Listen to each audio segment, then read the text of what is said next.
Saudara Komisi Independen Pemilihan Aceh akhirnya menetapkan tahapan dan jadwal penyelenggaraan pemilihan Kepala Daerah Aceh tahun 2022.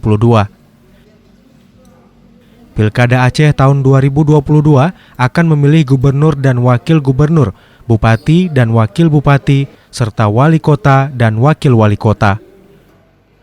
Penetapan ini ditetapkan dalam surat keputusan KIP Aceh dan secara resmi disampaikan dalam rapat pleno KIP Aceh.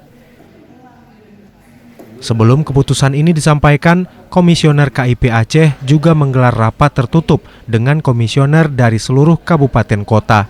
Tahapan yang pertama mungkin April kita sudah mulai setelah kita nanti melakukan koordinasi dengan Gubernur Aceh dengan DPRA dan setelah kita tanda tangan NPHD.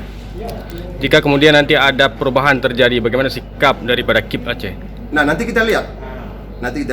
Ya, kalau ada perubahan kita sesuaikan. Kita sinergikan dengan perubahan-perubahan yang ada nanti. Oke. Dari Banda Aceh, Mas Rizal, Serambi On TV.